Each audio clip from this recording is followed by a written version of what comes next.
Hello, ഇന്ന് ഞാൻ വന്നിരിക്കുന്നത് ഒരു പുതിയ ഡിഷുമായിട്ടാണ്. ബീഫ് ഉലർത്തിയത്. അത് ഒരു സ്പെഷ്യൽ രീതിയിലുള്ള ബീഫാണ് ഞാൻ ഇന്ന് ഉണ്ടാക്കുന്നത്. ഇതിൻ്റെ പ്രത്യേകത എന്ന് പറഞ്ഞു കഴിഞ്ഞാൽ നമുക്ക് ഒരു മസാലകളും വേണ്ട. മല്ലിപ്പൊടി ആട്ടെ, മഞ്ഞൾപ്പൊടി ആട്ടെ, മുളക് പൊടി, ഇറച്ചി മസാല ഒന്നിൻ്റെ ആവശ്യമില്ല. അപ്പം നിങ്ങൾ ഓർക്കും മസാലകളില്ലാതെ എന്ത് ബീഫ് കറി എന്ന്. അതാണ് ഇന്ന് കാണിക്കാൻ പോകുന്നത്. അപ്പം വെറും നിസ്സാരമായ കാര്യങ്ങളും മാത്രം രണ്ട് ഐറ്റമാണ് ഇതിന് മെയിനായിട്ടുള്ളത്. ഒന്ന് വേണമെന്നത് നമ്മുടെ ഷാലറ്റ് അഥവാ കുഞ്ഞുള്ളി. ഇതിപ്പോൾ ഞാനിവിടെ എടുത്തിരിക്കുന്നത് 1 കിലോ ബീഫാണ്. അത് നുറുക്കി കഴുകി എടുത്ത് വെച്ചിരിക്കുന്നതാണ്. അതിൻ്റെ അകത്തിടാൻ 1 കിലോ ബീഫ് എടുത്താൽ ഞാനിവിടെ 1/2 കിലോയാണ് ഉള്ളി എടുത്തിരിക്കുന്നത്.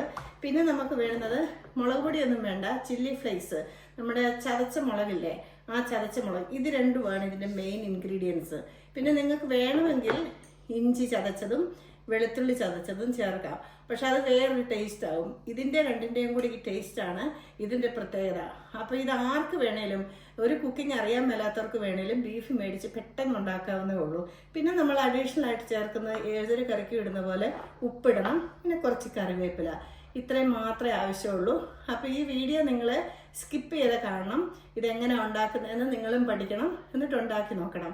ഞാനിത് ഇവിടെ ആദ്യം ഒന്ന് ഉണ്ടാക്കി നോക്കി ആ ടേസ്റ്റ് ഇഷ്ടപ്പെട്ടുകൊണ്ടാണ് നിങ്ങളെ കൂടെ കാണിക്കാമെന്ന് ഓർക്കുന്നത്. ആദ്യമൊക്കെ ഞാനും ഓർത്തിട്ടുണ്ട്, എന്ത് ബീഫ്, ഇറച്ചി മസാലയൊന്നും ഇടാതെ ബീഫ് വെച്ച് കഴിഞ്ഞാൽ എന്ത് രുചിയായിരിക്കും ഉണ്ടായിരിക്കുന്നതെന്ന്.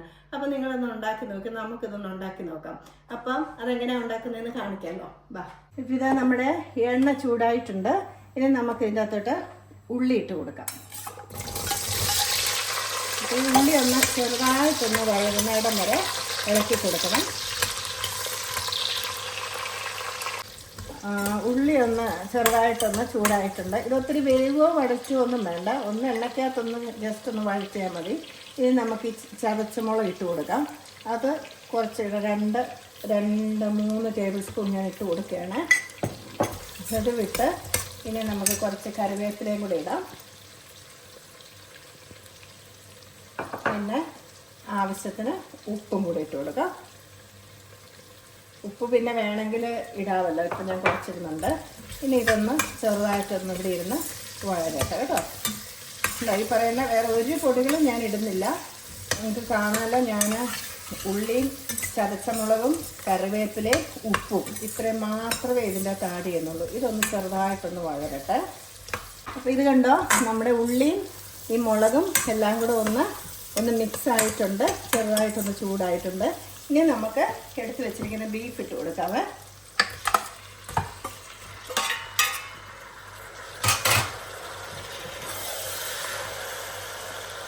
നന്നായിട്ട് നമുക്കൊന്ന് മിക്സ് ചെയ്ത് കൊടുക്കാം.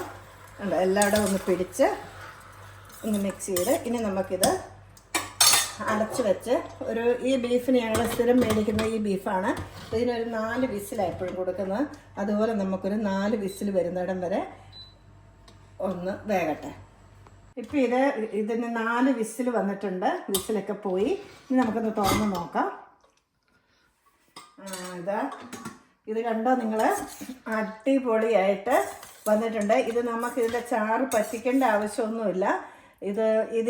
ഇതിൻ്റെ നമ്മൾ ഈ സൂപ്പൊക്കെ ഉണ്ടാക്കുന്ന പോലെ ഇതിൻ്റെ വെള്ളം പറ്റിക്കാതെ തന്നെ ആ വെള്ളം ഒരു പാത്രത്തിലെടുത്ത് നമുക്ക് സൂപ്പായിട്ട് കുടിക്കേണ്ടവർക്ക് കുടിക്കാം, പറ്റിച്ചെടുക്കേണ്ടവർക്ക് പറ്റിച്ചെടുക്കാം. വീണ്ടും ഇത് ഉലർത്തിയെടുക്കണമെങ്കിൽ അങ്ങനെ എടുക്കാം. ഇതിപ്പോൾ പെരളനായിട്ടാണ് ഇരിക്കുന്നത്. ഇവിടെ ഇത് വേണമെന്ന് പറഞ്ഞുകൊണ്ട് ഞാനിപ്പോൾ ഇത് ഉലർത്താൻ പോകുന്നില്ല. ഇങ്ങനെ പെരളനായിട്ട് തന്നെ ഇരിക്കുന്നത്.